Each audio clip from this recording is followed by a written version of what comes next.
We all agree tonight, all of the speakers have agreed that America has a very serious problem. Not only does America have a very serious problem, but our people have a very serious problem. America's problem is us.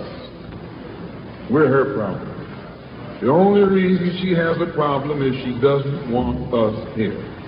And every time you look at yourself, be you black, brown, red, or yellow, a so-called Negro, you represent a person who poses such a serious problem for America because you're not wanted.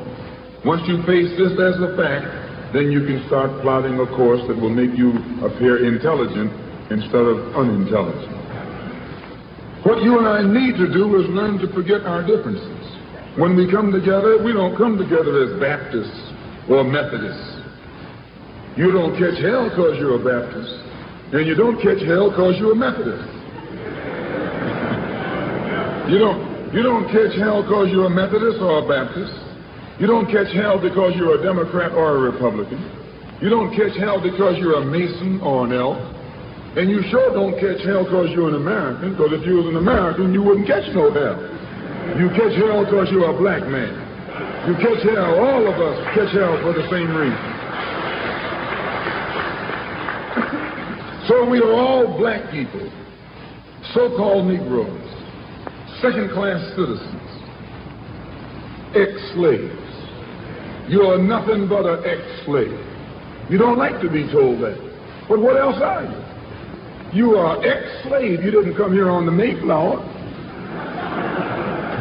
You came here in a slave ship, in chains, like a horse or a cow or a chicken. And you were brought here by the people who came here on the Mayflower. You were brought here by the so-called pilgrims or founding fathers. They were the ones who brought you here. We have a common enemy. We have this in common. We have a common oppressor, a common exploiter, and a common discriminator. So once we all realize that we have this common enemy, then we unite on the basis of what we have in common. And what we have foremost in common is that enemy, the white man. He's an enemy to all of us. I know some of you all think that some of them aren't enemies. Time will tell. In Bandung, back in, I think, 1954, was the first unity meeting in centuries of black people. And once you study what happened at the Bandung Conference and the results of the Bandung Conference, it actually serves as a model for the same procedure you and I can use to get our problem solved. At Bandung, all the nations came together, nations from Africa and Asia. Some of them were Buddhists. Some of them were Muslim. Some of them were Christian. Some of them were Confucianists. Some were atheists. Despite their religious differences, they came together. Some were communists. Some were socialists. Some were capitalists. Despite their economic and political differences, they came together. All of them were black, brown, red, or yellow. The number one thing that was not allowed to attend the Bandung Conference was the white man. He couldn't come. Once they excluded the white man, they found that they could get together. Once they kept him out, everybody else fell right in and fell in line. This is the thing that you and I have to understand. And these people who came together didn't have nuclear weapons. They didn't have jet planes. They didn't have all of the heavy armaments that the white man has. But they had unity. They were able to submerge their little petty differences and agree on one thing, that though one African came from Kenya and was being colonized by the Englishmen, and another African came from the Congo and was being colonized by the Belgians, and another African came from Guinea and was being colonized by the French, and another came from Angola and was being colonized by the Portuguese. When they came to the Bandung Conference, they looked at the Portuguese and at the Frenchmen and at the Englishman and at the other Dutchman, and learn or realize that the one thing that all of them had in common, they were all from Europe. They were all Europeans, blonde, blue-eyed, and white-skinned. They began to recognize who their enemy was. The same man that was colonizing our people in Kenya was colonizing our people in the Congo. The same one in the Congo was colonizing our people in South Africa, and in southern Rhodesia, and in Burma, and in India, and in Afghanistan, and in Pakistan. They realized all over the world where a dark man was being oppressed, he was being oppressed by the white man. Malcolm X predicted your life in 2025 and you don't even know it. In 1963, Malcolm X gave a speech that shook America to its core.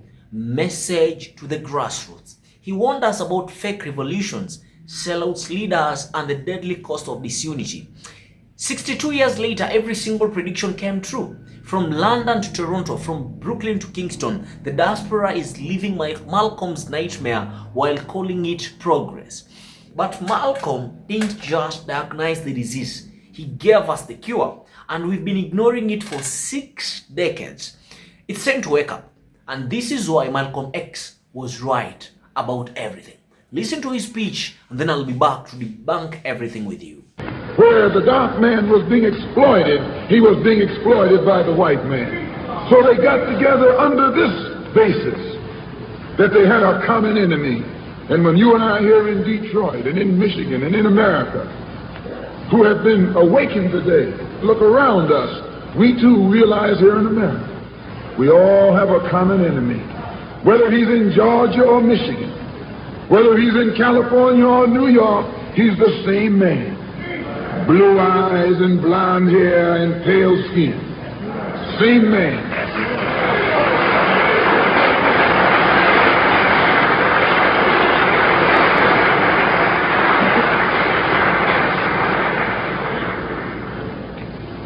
So what we have to do is what they did. They agreed to stop quarreling among themselves. Any little spat that they had, they'd settle it among themselves. Go into a huddle. Don't let the enemy know that you got a disagreement. Instead of us airing our differences in public, we have to realize we're all the same family. And when you have a family squabble, you don't get out on the sidewalk. If you do, everybody calls you uncouth, unrefined, uncivilized, savage. If you don't make it at home, you settle it at home. You get in the closet, argue it out behind closed doors. And then when you come out on the street, you pose a common front, a united front. And this is what we need to do in the community and in the city and in the state. We need to stop airing our differences in front of the white man. Put the white man out of our meeting, number one. And then sit down and talk shop with each other. That's all you got to do.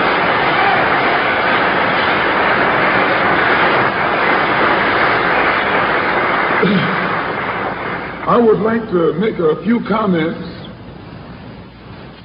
concerning the difference between the Black Revolution and the Negro Revolution. There's a difference. Are they both the same? And if they're not, what is the difference? What is the difference between a Black Revolution and a Negro Revolution? First, what is a revolution?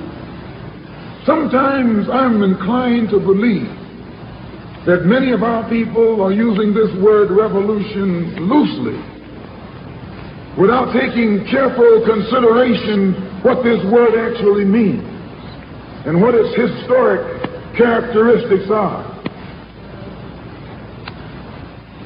When you study the historic nature of revolutions, the motive of a revolution, the objective of a revolution, and the result of a revolution, and the methods used in a revolution, you may change words. You may devise another program.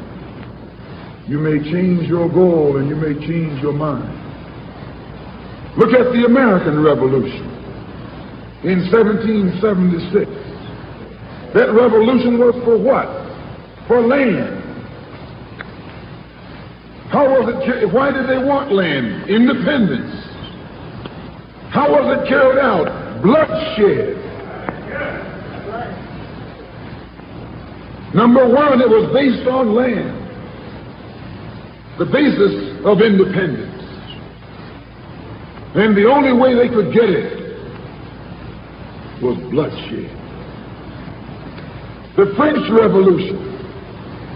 What was it based on? The landless against the landlord. What was it for? Land. How did they get it? Bloodshed. Was no love lost. Was no compromise. Was no negotiation. I'm telling you, you don't know what a revolution is. Because when you find out what it is, you'll get back in the alley. You'll get out of the way.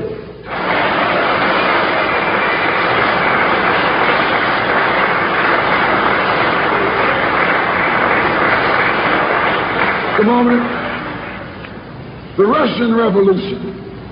What was it based on? Land. The landless against the landlord. How did they bring it about? Bloodshed. You haven't got a revolution that doesn't involve bloodshed. And you're afraid to bleed. I said you're afraid to bleed. Long as the white man sent you to Korea, you bled. He sent you to Germany, you bled. He sent you to the South Pacific to fight the Japanese, you bled. You bleed for white people. But when it comes time to seeing your own churches being bombed and little black girls murdered, you haven't got no blood.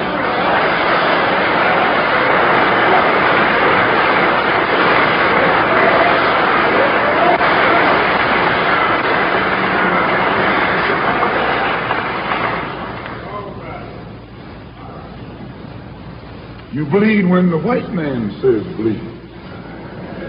You bite when the white man says bite. And you bark when the white man says bark.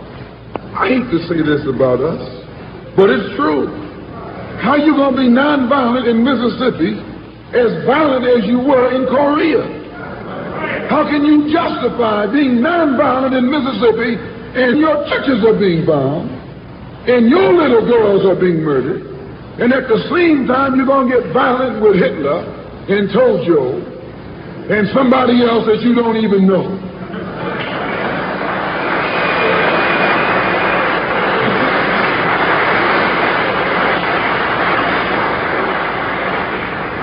If violence is wrong in America, violence is wrong abroad. If it's wrong to be violent, defending black women and black children and black babies and black men, then it's wrong for America to draft us and make us violent abroad in defense of her.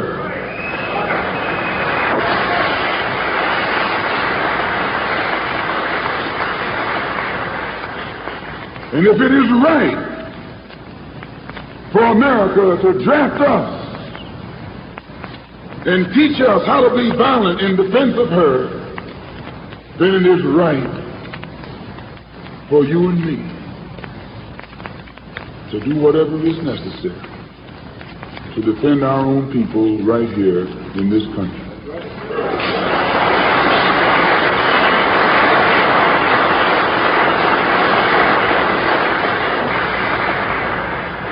The Chinese Revolution. They wanted land. They threw the British out, along with the Uncle Tom's Chinese. Yeah, they did. They set a good example.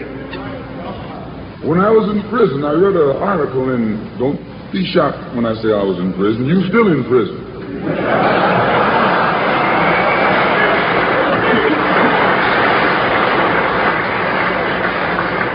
That's what America means, prison. When I was in prison, I read an article in Life magazine showing a little Chinese girl, 9 years old, Her father was on his hands and knees, and she was pulling the trigger because he was an Uncle Tom in China. When they had the revolution over there, they took a whole generation of Uncle Toms, just wiped them out. And within 10 years, that little girl became a full-grown woman.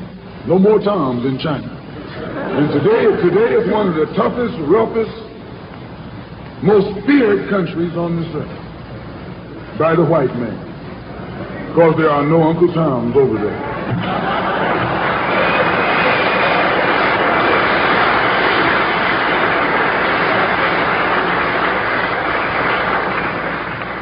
Of all our studies, history is best qualified to reward all research. And when you see that you got problems, all you have to do is examine the historic method used all over the world by others who had problems similar to yours. And once you see how they got theirs straight, then you know how you can get yours straight. Please. There's been a revolution, a black revolution going on in Africa. In Kenya, the Mau Mau were revolutionaries. They were the ones who made the word uhuru. They were the ones who brought it to the fore. The Mau Mau, they were revolutionaries. They believed in scorched earth. They knocked everything aside that got in their path. And their revolution also was based on land. A desire for land. In Algeria, the northern part of Africa, a revolution took place. The Algerians were revolutionists. They wanted land. France offered to let them be integrated into France. They told France to hell with France. They wanted some land, not some France.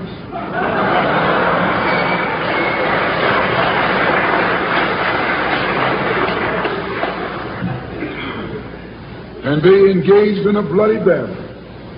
So I cite these various revolutions, brothers and sisters, to show you, you don't have a peaceful revolution. You don't have a turn the other cheek revolution. There's no such thing as a nonviolent revolution. Only kind of revolution that's nonviolent is the Negro revolution.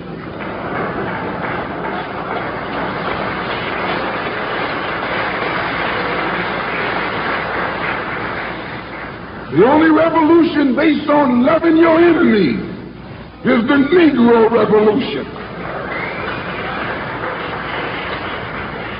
The only revolution in which the goal is a desegregated lunch counter, a desegregated theater, a desegregated park, and a desegregated public toilet.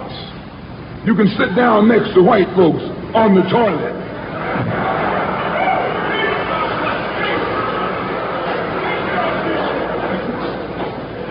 That's no revolution. Revolution is based on land. Land is the basis of all independence. Land is the basis of freedom, justice, and equality. The white man knows what a revolution is. He knows that the black revolution is worldwide, in scope and in nature. The black revolution is sweeping Asia, sweeping Africa. It's rearing its head in Latin America. The Cuban Revolution, that's a revolution. They overturned the system. What if I told you that in 1963, a man exactly predicted how your life will look in 2025? Not your personal life, but your collective reality as black people scattered across the globe, still fighting the same battles, still making the same mistakes, still falling for the same tricks. That man was Malcolm X, and his message to the grassroots wasn't just a speech, it was a prophecy. Today, we're going to break down every warning Malcolm gave us, prove how he was, and figure out why we are still not listening. November 10th, 1963 in Detroit, Malcolm X takes the stage and delivers what many consider his most powerful speech. No sugarcoating, no diplomacy, just raw truth about revolution, unity, and the price of freedom. He spoke to a room full of black Americans, but his message was for the entire global diaspora. Africa, Caribbean, and everywhere black people existed under white supremacy. And here is what's crazy. Every single thing he predicted is happening right now before our eyes in 2025. Malcolm said, and I quote, you haven't got a revolution that doesn't involve bloodshed. For him, revolution was not about integration. It was about land, independence, and complete system overhaul.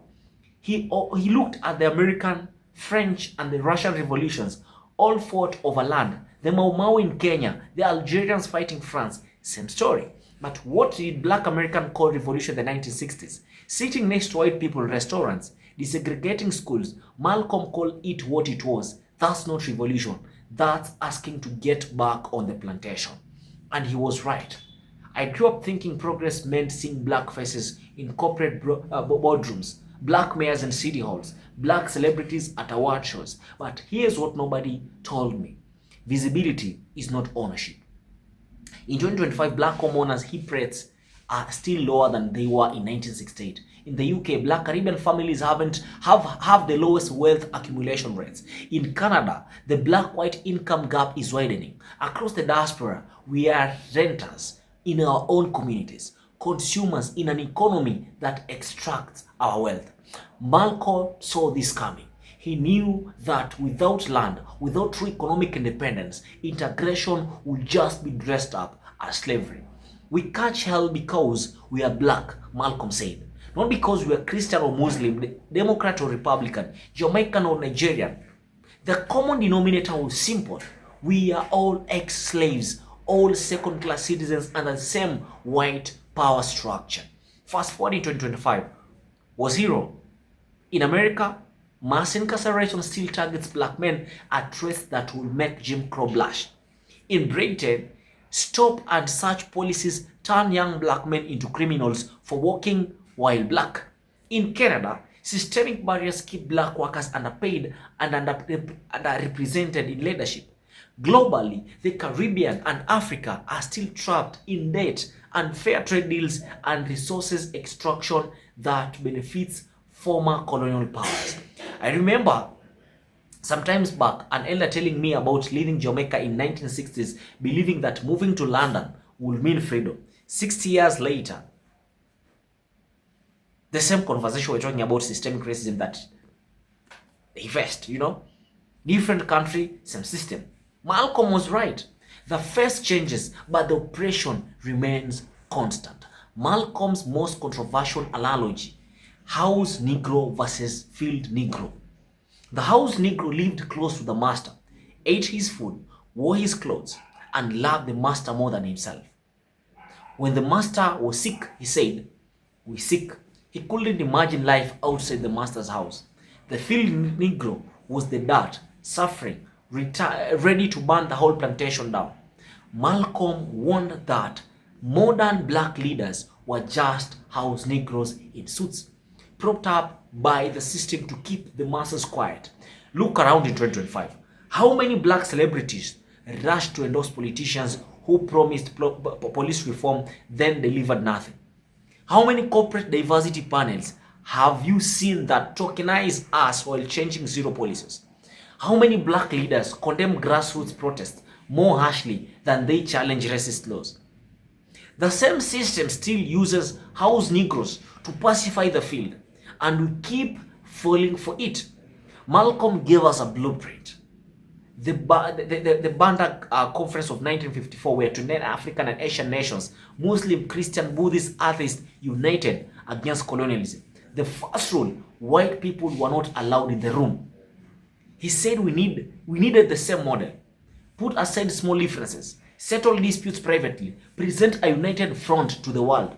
But in 2025, the diaspora is more divided than ever. African versus Caribbeans, Caribbeans versus African Americans, recent immigrants versus multi-generational families. Everybody, every border, every accent, every generational difference becomes a wall between us. And while we are fighting each other over scraps, the same global powers Malcolm warned about are extracting wealth from our communities, exploiting our divisions for profit.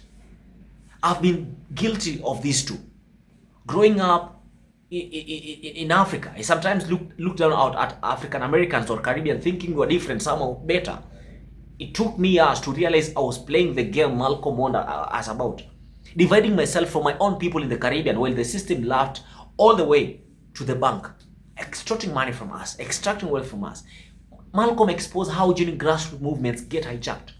He said the March on Washington started as militant activism but got co-opted when the white power structure realized it could be stopped. They funded it, placed their chosen leaders at the front, and turned a revolution into a picnic. He called it strong coffee watered down with cream, once hot and black, now weak and cold. It sounds familiar. Black Lives Matter started as a cry from the street after George Floyd's murder. Raw, angry, and compromising. By 2023, it was NGO budgets, corporate slogans, and politicians posing for photos while police kept killing black people. Just like Malcolm warned, when the oppressor sponsors your revolution, it's not a revolution anymore. So where does this leave us? Malcolm was not just diagnosing problems. He was prescribing solutions. Number one, stop begging for integration. Build independent economic power. Own land, create businesses that serve our communities first. Second, recognize the common enemy. Whether you're in Brooklyn, Birmingham, or Barbados, the system oppressing you has the same DNA. Third, unity across the diaspora. African, Caribbean, African American, we are all scattered seeds from the same tree. Our divisions only serve our oppressors. Fourth, reject co-opted leadership. Support grassroots movements that can't be bought, leaders who can't be compromised. Fifth, think globally. Connect struggles across continents. What affects Johannesburg affects Jamaica. It affects Detroit. It affects Nairobi. In 1963, Malcolm X told us about the truth about revolution, unity, and freedom. Every warning came true. Every prediction materialized. The question is not whether Malcolm was right. The question is whether we'll finally listen. We can spend another 60 years making the same mistakes, fighting the same battles, falling for the same tricks, or we can honor Malcolm's legacy by actually implementing his blueprint. The diaspora has the numbers, the talent, the resources, and the moral authority to change everything. That we have lacked is the unity and vision Malcolm tried to give us. It's 2025, guys. The field is still burning, the house is still standing, and we are still choosing sides. Malcolm left us the map. The journey is ours to take. This is the Bantu Merchant. If this message hit different, smash that like button, subscribe for more uncomfortable truths, and share this with someone who needs to hear it. Because Malcolm's message is not history, it's prophecy. And prophecy doesn't expire. Thank you for watching. I hope to see you in the next video.